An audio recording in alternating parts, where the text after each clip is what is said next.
We will now hear oral evidence from Maurice Mcleod, Chief Executive, Race on the Agenda. And for this session, we have until 1 o'clock. And welcome, Maurice. Would you please introduce yourself for the purpose of the record? Hi there. My name's Maurice Mcleod. I am the Chief Exec of Race on the Agenda, an anti-racism charity. Thank you. Minister, would you like to come in first on this question? Thank you very much indeed, and welcome, Maurice. It's good to have you with us this morning. And I wondered if you would explain. First of all, whether you feel that the policy of having a free local voter card to accompany voter identification, so that's for the 2% of people that we anticipate may not have the ID that's been asked for. Would you explain whether you feel that free local voter card policy will be a good thing, and whether there may be any points you would suggest need to be taken into account in its design? Hello there, and thanks for having me. So I think it's not a bad idea to make it free and allow local authorities, giving out these passes. The problem, I think, is that it assumes it ignores what it feels like to be part of that group. As part of that group without any voter ID, part of that group that is reticent even to cast a vote. We kind of assume, probably everyone in this room and everyone listening sees the value of voting and feels like it's an important part of their democratic rights, and that they can affect things if they turn up and vote. When you're talking about people who often don't feel very connected, don't feel very engaged, don't feel very empowered within society, yes, you can say this is only a small hurdle. You just need to apply to your council and they'll give you a free voter ID. That's just another hurdle that gets in the way, though. It's just one more step away from them feeling that they can engage with our democratic process. So I think it's a good thing. It's, if you're going to have voter IDs, and I would strongly argue that we don't, but if we're going to have them, then at least give people access to getting them for free. Sure, I just think that it doesn't solve the problem, though, in my opinion. Okay, well, thanks for that initial view. And I wonder, actually, in that case, if you join me in letting the message go out from this Bill Committee and witnesses that we all want to encourage as many people as possible to register to vote and to participate. I absolutely agree with that. I'd go further. I don't really understand why being registered, why you're not automatically registered. I remember turning 18, you get your national insurance number, because going out to work and paying your national insurance and your tax, that's an important, rite of passage. I don't know why we don't do the same with voting. You shouldn't have to apply to register to vote. You should be automatically registered. Kat Smith. Thank you, Chair. Thank you, Maurice, for your time this morning. We've seen in the US, American civil rights groups campaigning quite strongly against the introduction in some US states about ID requirements to access the ballot there, because they have found that there is, when it comes to providing ID, some groups are finding it harder to prove that than others. It's been very difficult for me to find out levels of ID that people hold based on their race in this country, because it's not data that's held by the DVLA when it comes to driving licence or the Home Office when it comes to passports. And I just wondered if you could share with the committee any understandings you had in terms of groups that are perhaps less likely to have photo ID than others. Absolutely. So, and you're right that part of the problem is that this data isn't always readily available. The data that I've found, the government's own data that is, says that while 76% of white people hold at least a driving license or a passport or one of those forms of photo ID that would be relevant, when it comes to black people, you're talking about nearly half. So 47% don't hold one of those. You've got 11 million people in Britain who hold no form of photo identification. That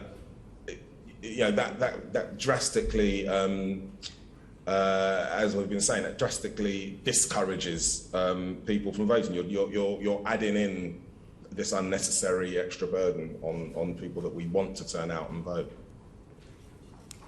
And if I might slightly follow up to sort of break that down a little bit further, Gypsy Roma traveller communities also are less likely to have the ID, and there has been evidence that I've seen along those lines. But the free voter ID cards that is proposed in this legislation looks set to be delivered by local authorities. Do you have any insight into how people who are not necessarily resident in the same local authority for any length of time might be impacted on in terms of access to those ID cards? You're very right in bringing up the Gypsy Roma traveller community. Probably among all of the communities that make up Britain, they are already among the groups that are most likely to be disenfranchised. As you can, it's not. You don't need to be a genius to work out that if you're moving around, if your residence isn't set in a place, it makes it very hard to even know who am I supposed to be engaging with. What is it I need to do to get this ID that will allow me to vote? So assuming that there's that everyone has good links with their local authority, understand where they need to go or how they need to go, or even, and I'd look at other communities as well. You've got to acknowledge that the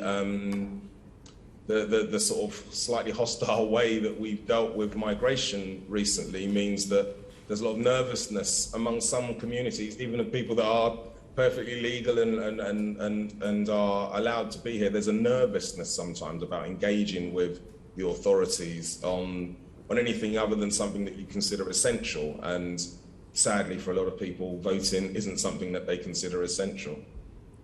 And on that final point, Maurice, I promise you, Chair, this is my last question.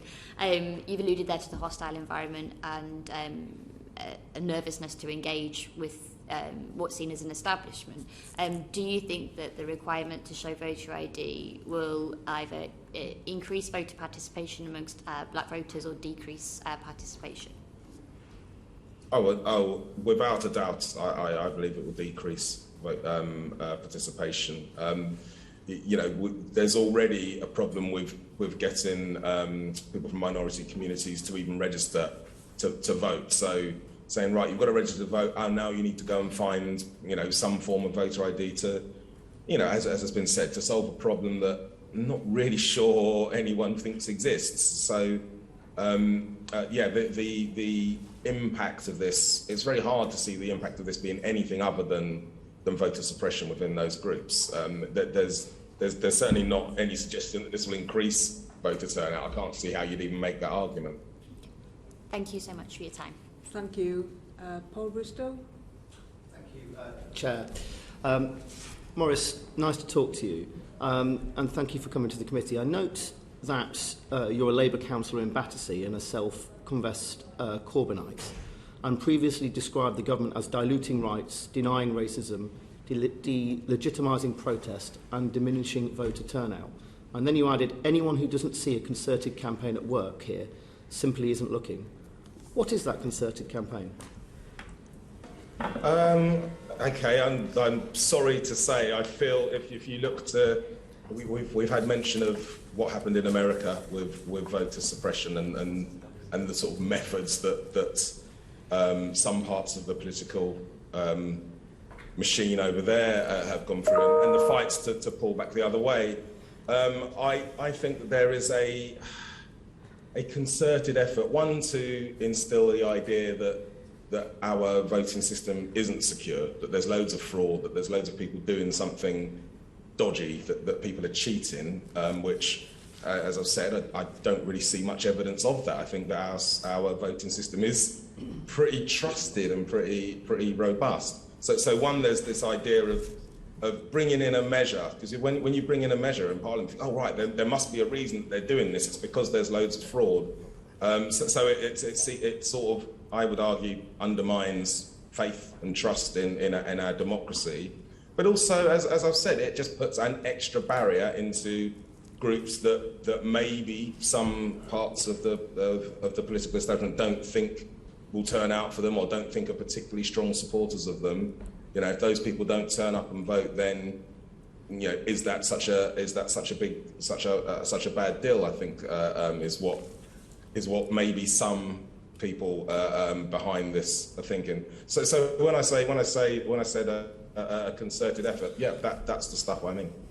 Okay, so given your description as voter fraud as non-existent, you've just made that claim now. What do you make of the evidence that we've heard around voter fraud in Tower Hamlets, in Birmingham, in my constituency in Peterborough? Did they not exist? No, if I said non-existent, then that's not what I meant. I mean, it's very, very small. Yes, there have been issues in various places. Well, to my mind, those issues wouldn't be fixed with voter ID, though. So it's not. I mean, the suggestion that there's all the polling even says the suggestion that there's a massive lack of faith in our electoral system just isn't borne out. That's not the evidence of anyone that I've spoken to, or any research that I've seen. People trust our electoral system, and I think that's a good thing, and we shouldn't do anything that undermines that. Well, you tweeted that the government wants to bring in voter ID to tackle non-existent voter fraud. I suggest you take a look at the evidence from Peter Golds and from Lord Pickles and others yesterday. It may enlighten you. And in 2018, you argued that people should be able to vote online.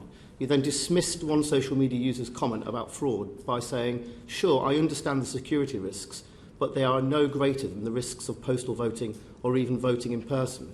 So what are those risks of postal voting or voting in person? And I see what you've done there. No, I was arguing, and I still argue, that we should move to online voting eventually. We should move ways of allowing more people to vote in more easy ways that fit in with their lives. So you don't have to take time off work, you don't have to go to a polling station or a post box or whatever. That's what I was arguing for. And when I say there are no more risks with that than with other types of voting, I meant there are hardly any risks with the other type of voting, therefore there are no risks with the online voting. But that's not quite what you said. You said, sure, I understand the security risks. Can I just step in there? Online voting really isn't in the bill. I mean, he was entitled to respond, but yes. I think we're going a little bit wider than we should. So have you got a small supplementary? Oh yes, absolutely. That's, if I may, I just ask. In 2019, you claimed that voter ID would have a terrible impact on voter turnout. Why don't you think this impact has this hasn't been seen in any of the Cabinet Office trials, or indeed over many years in Northern Ireland? Yeah, I mean that's valid. The Northern Ireland thing is brought up a lot. I think I'm right in thinking, I could be wrong, that there is more of a tradition for carrying ID there than there is here. I could be wrong on that. I'm not sure. I haven't really looked into that too much. Am I wrong on that? Okay. But it stands to reason. If you have a chunk of the population that don't have what you're being asked to have now to turn up to vote, then among that demographic, you're going to lose voters. It's not. I don't even think that's really controversial. I'm not sure how you would argue against that. You can argue that there's a bigger problem that needs to be fixed than I seem to think there is, but I don't see how you can argue that it's not going to dissuade, it's not going to encourage more people to vote, is it? So, well, I mean, are you arguing that there are no... I think we'll just move on now. You've had quite a few questions, and Patrick Grady's waiting to come in. Sorry, thank you, Chair. You know, if we do read the evidence from yesterday, we'll see that Lord Pickles and Richard Morey described Tower Hamlets as extreme and isolated, and Richard Morey says in page 14, voter fraud played a very, very small part, funnily enough, in Tower Hamlets. So we'll put that on the record as well. But thank you, Maurice. I think your contributions have been extremely helpful. You spoke a little bit about automatic voter registration, and I just wonder if you might say a little bit more about how you think that might work in practice and what impact it could have on turnout and participation, particularly among minority communities.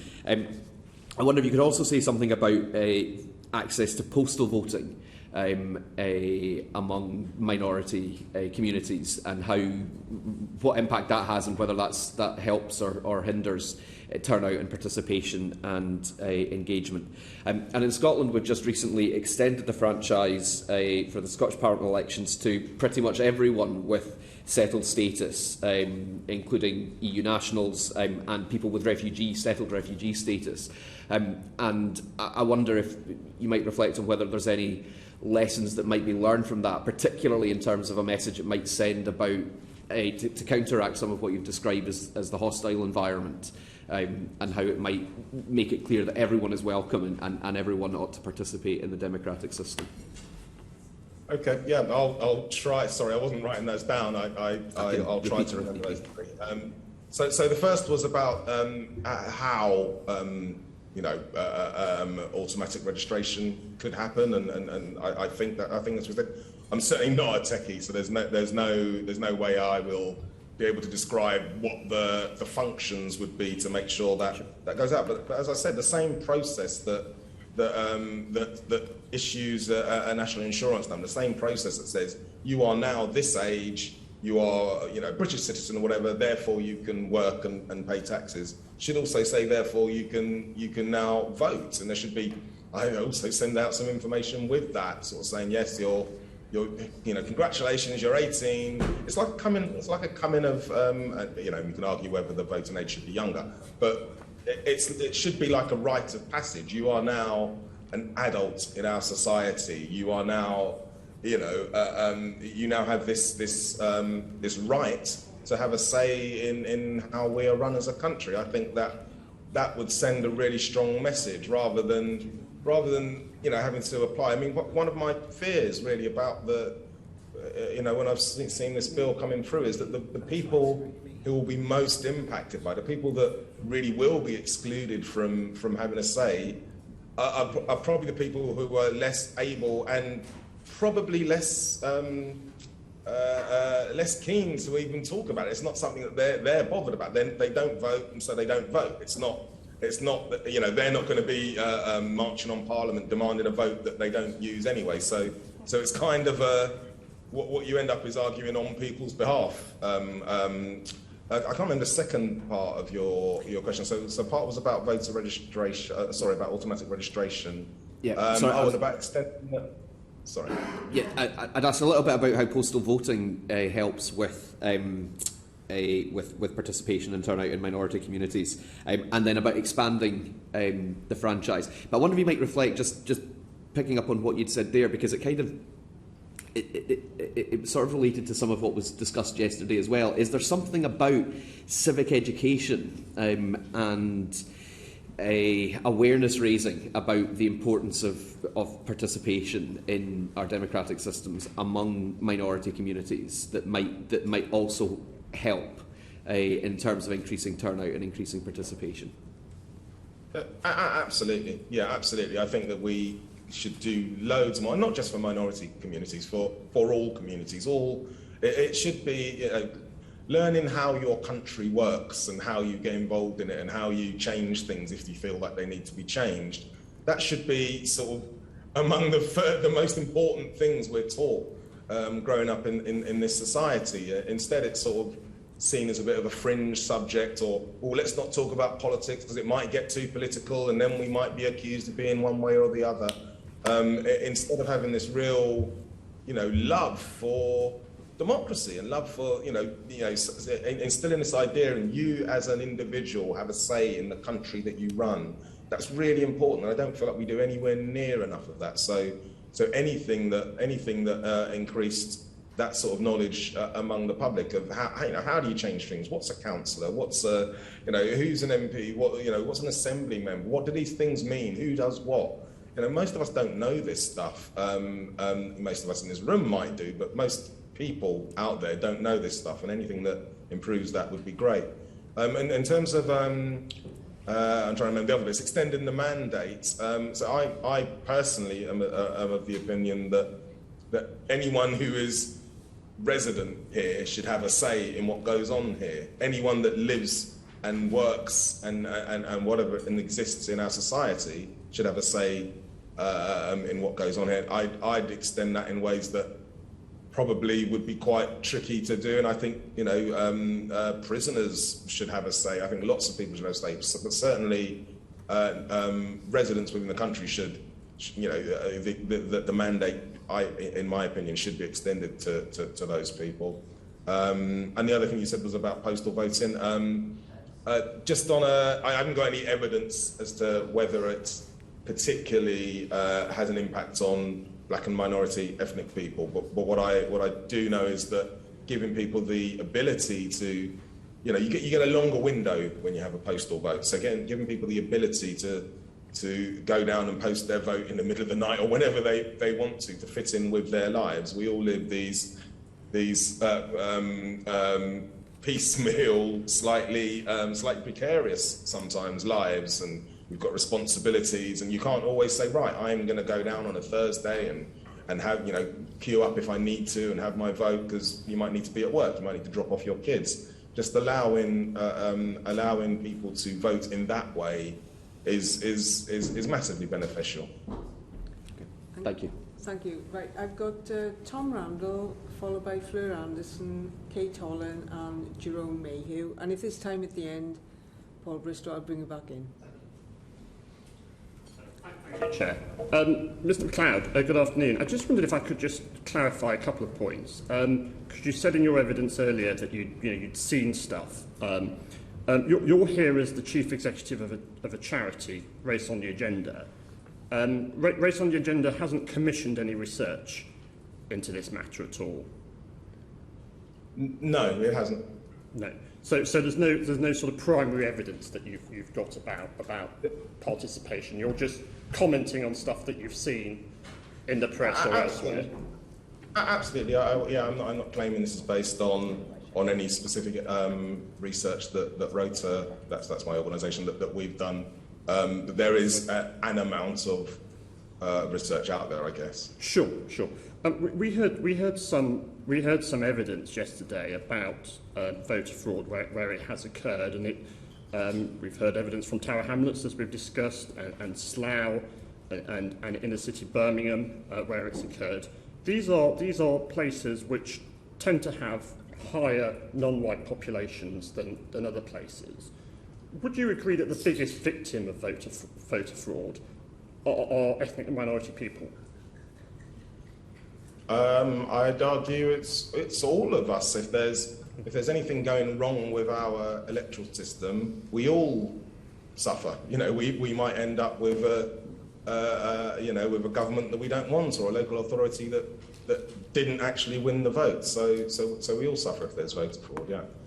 So I mean, it's, to the extent that it does occur, if voter fraud affects an area, it's more likely to affect, as we heard yesterday, the biggest victims of Tower Hamlets were the Bangladeshi population who were disenfranchised because an election was stolen from them. So if we agree that it is a problem, it is a problem which is going to affect sort of non-white populations in this country. Yes, if we agree that it's a problem. I mean, I haven't seen I'm afraid I haven't seen the evidence from Tower Hamlets, but I'll take your word for it. I'm sure you're right. Like I say, I'm not sure whether it would have been solved by the measures that you're talking about bringing in. But if it is a problem, then, like I say, everyone suffers. I don't think just the residents of a particular area or the voters in a particular area who might be disenfranchised suffer. As I say, we all suffer because our system doesn't work properly then. Sure. You say you don't know. I mean, perhaps examples in Tower Hamlets might be more pertinent than examples from the United States. Sure. Yeah, sure, of course, absolutely. And but I'd also like to know, how prevalent is this? Is this a one-off situation in one place that needs to be dealt with in a particular way, or is this an endemic thing within our system? I'm not really convinced that it's an endemic thing within our system. That's, I guess, what I'm saying. Okay. And just finally from me, if I may, we talk about how it affects ethnic minority groups, but that is not one group of people. There is a lot of diversity within that. Would you accept? And when you say that that this might have a particular effect on minority groups, can you expand? What does that mean in practice? You mean the voter ID measures have an effect? So if particular groups are less likely to have the ID required, if particular groups and the Gypsy Roma traveller community was mentioned earlier, I think that they are that those communities are particularly vulnerable to this. But if there are groups where, for one reason or another, they are less likely to have the ID required, then the impact of this disproportionately will fall on them. I guess that's what I'm saying. So if a larger percentage of Black Caribbean people don't have this ID, then bringing in this rule will have a bigger impact on them. I suppose. That's the supposition. My understanding is the Cabinet Office data suggests it's the reverse of that. That's your supposition on this point. But you've commissioned no research to back that up. No, I haven't. Okay. So when you say Thank you. Thank you.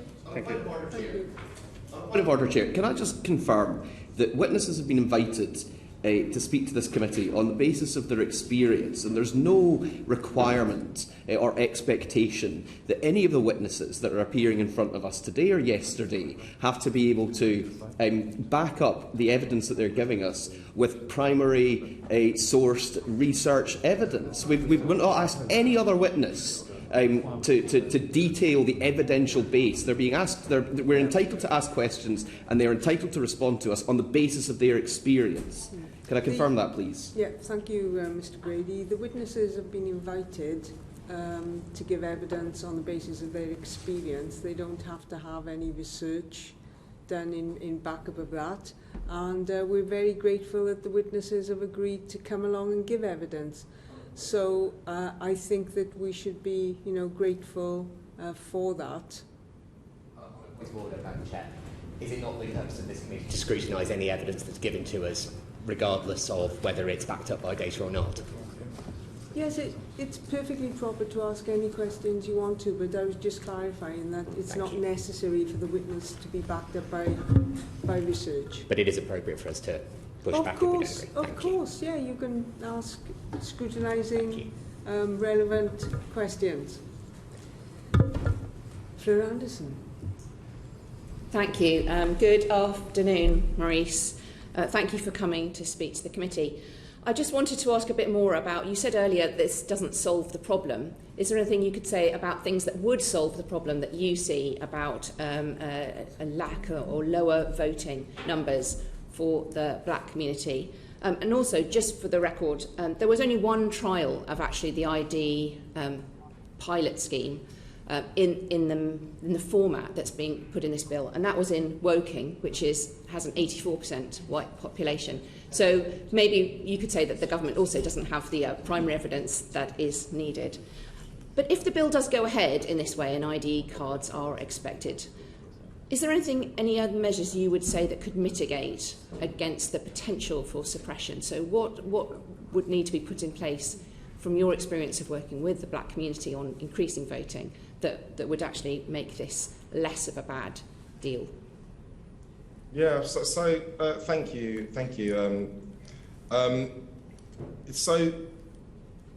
Like I was saying earlier, if we can't move to a place where people are automatically registered and you get sent your ID or your voter, your sort of photo ID that's relevant for turning up the vote, you get sent that automatically. If we can't move to a situation like that, then I'd like to see a massive effort on all local authorities to actively seek out those people that don't have voter ID, to actively seek them out and contact them and say, look, this is how, here's a form, here's how you apply for your free photo ID from the council or whatever it might be.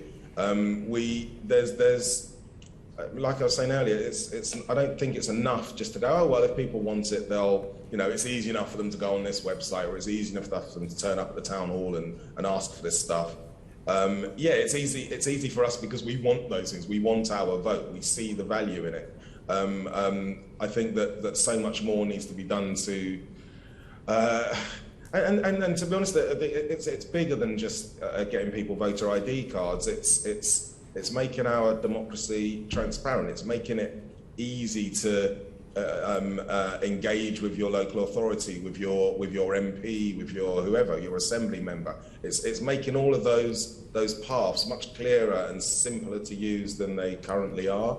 I think that there's very much if you know how the system works and you know who you need to put pressure on, or you know how to impact your world, you have a much better existence. If you're not that sort of person, then politics just sort of happens to you. It's not something that you actively engage in, and we should be doing everything in our power, I think, to encourage and to show people where their power is, to show people what they are able to do and what they're able to change. Because if you have a society that feels it can't make changes, or it can't be engaged in the way that it should, people switch off, or people get distracted into things that actually aren't benefiting society at all. So I know that's a bit wider than you asked, Fleur, but yeah, I think we need to be proactive in the way that we're reaching out to these communities. We can find them. We can work out who doesn't have a driving license. We can work out where these people are, and so let's do that then, and let's make sure that they have everything in their everything they need to be able to express their democratic rights. Thank you. Thank you. Kate Holland. Thank you, Ms. Rees. And Marcus, I'd like to thank you for attending this session. It's interesting that you're the first black witness we've had at this meeting, and you were invited along to talk about race. And I will apologise on behalf of the committee the way you were sort of treated. I'd like to point out the evidence from Peter Gold and Eric Pickles yesterday. Both verified that election fraud, though does happen, is a very rare occasion. And I'd like to pick up the point that you made about reaching out to communities. How do we engage and encourage and assist people to get involved in the democratic process? Is there anything in this bill that you feel will enhance that communication and support required? Oh, and I could just point out, I've just checked the allegation of fraud from the member from Peterborough, and in those cases it was found no offences were committed. So actually on that point, do you think that these sort of messages that electoral fraud is happening within black and ethnic minority communities, do you think that's actually acting to disenfranchise these same communities that we're trying to reach?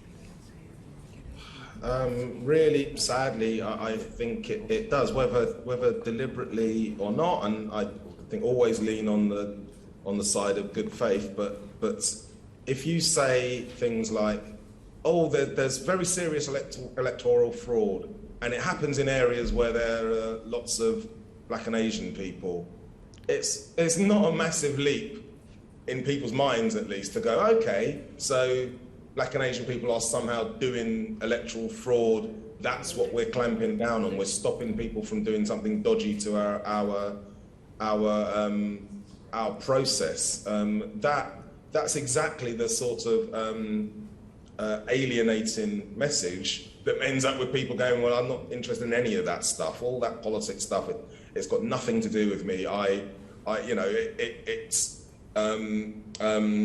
Those sorts of narratives, I'm afraid, simply do play into that. I've forgotten the beginning part of your question, but I definitely believe that I worry that the narrative of we need to solve this massive fraud problem that's happening in minority ethnic areas I won't say it's a dog whistle, but I think it has an impact on minority communities, certainly. Yeah. Can I just interrupt a second?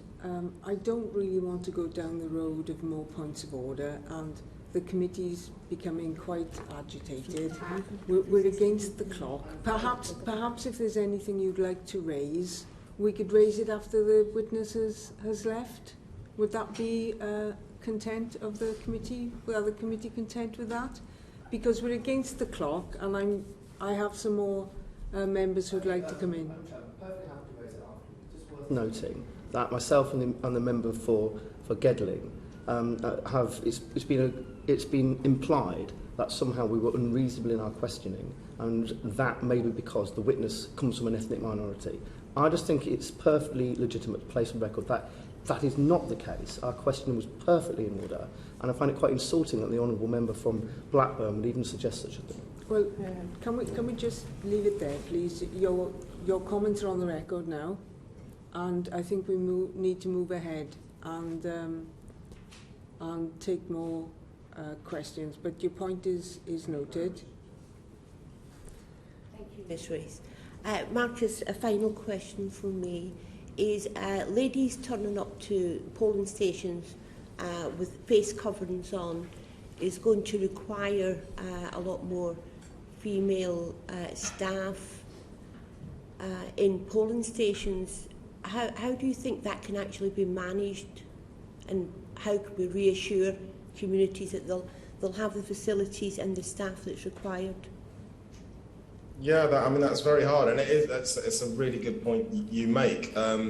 It's all very well saying photo ID, but if you're not supposed to, reveal your face to a man who's not part of your, who's not in your immediate family, then that's really hard. And you can, even if council say, oh no, we'll make sure that there are women or there are people who know what should be happening at the polling stations. There's still that worry in your head if you're that woman who's, maybe not that confident about whatever, and you need to go out and vote. There's still that concern. Will I be treated properly? Well, do they know what I need, what my faith needs? I guess if that were going to happen, I'd want to see real effort, through mosques and any other faith groups that would be impacted. I want to see real effort to bring those communities on board and show them, this is how it's going to be, this is how we're still completely safe, we totally get what you need to do to be observant. I'd like to see that sort of thing, to be honest, if that's the line we're going to go down. It's another worry, the one that I haven't brought up so far, but it's that kind of thing. Not everyone, not everyone's face is something that they're as able to freely use as ID as the rest of us. Okay, thank you very much, Marcus. Is the voter ID scheme as set out in the bill compatible with the right to vote under the European Convention on Human Rights, particularly when read with the anti-discrimination provision in Article 14? I have to say, sorry, I'm not sure. Can you again? There's some suggestion that this bill could actually contradict the Human Rights Act. Do you have any experience or knowledge of that? I don't. I'm afraid I'm not from a constitutional background. I'm not from a legal background. So Thank you. That's not something thank you. Very finally, how do you? I think we have to move on. I promised Jerome Mayhew to come in, so if we have time at the end, I'll bring you back in on Paul Bristow. We're against the clock. So Mayhew. Thank you so much, Madam Chair. And Maurice, thank you very much for taking part in this evidence session. In your primary evidence, you suggested that you were very concerned about voter participation in BAME groups if photo ID was required. And the rationale that you gave, and I took a note at the time, was you said that between 47% and 50% 50% of voter ID BAME potential voters had photo ID. Is that correct? Is that your view? Sorry, say that stat again, because I may have got stat jumbled at the time. In your evidence earlier on today, you suggested that when you started to look at BAME voters, the incidence of photo ID, availability of photo ID, dropped to 47 to 50%. Is that your view? Yeah, for 48%, I believe, of black people. Okay. So roughly that. I'm not holding you to a particular percentage, but roughly 50%. And that's the basis of your concern, or one of the bases of your concern about the fear of reduced voter participation in black and ethnic minority communities. Is that right? It's part of it. It's part of the thing that gives me concern that this will have a particular impact on those communities. Yeah. Okay. We have a slight advantage. I'm not going to try and trip you up on this. I'm just going to read out some data that we've got the advantage of. But the Cabinet Office in March of this year undertook some independent research by the independent research company IFF, where they telephone interviewed 8,500 people from right across the country to establish the facts, the real data behind that assertion. And their conclusion was that amongst the general population, relevant photo ID was 98% of the population, and in the BAME communities, it was 99%. So given that very, very significant difference between your concern that it was less than 50% and the reality that it's in fact 99%, would you accept that your concerns are based on a false premise and that you are, to that extent at least, reassured? If it turned out that 99% of whatever you just said of BAME people do have relevant ID, that is quite reassuring. Sure, indeed, I'd be interested in. I mean, there was lots of talk of this in the sort of Craig report. I'd be interested in seeing a proper breakdown, because it's all very well saying minority ethnic people have IDs, but if that ignores Gypsy, Roma, Traveller people in particular, or particular groups who have much lower numbers of take-up, then that would still be a concern. And in fact, it would mean that those groups are even more marginalised, because they're no longer, because they're sort of they're a special case. They have even their lack of the required ID isn't being flagged up in that. I quite understand, and we've already heard that BAME is actually a wide number of subgroups. But under the methodology of that independent research, one of the key areas was what percentage of the eligible population do not hold at least one form of photo ID currently under consideration for the photo ID requirement, and what is the level of ownership of the required photographic ID in groups with protected characteristics, specifically with reference to race or ethnicity, disability and age. So this was a very thorough and independent research. And if that's the case, and you can look at it on the .gov website, so it's publicly available, that would, as you say, provide you with a degree of reassurance. I'd feel slightly better knowing that, if everybody had a relevant form of photo ID, I would feel slightly better at this. It's like saying you need to bring, I don't know, your front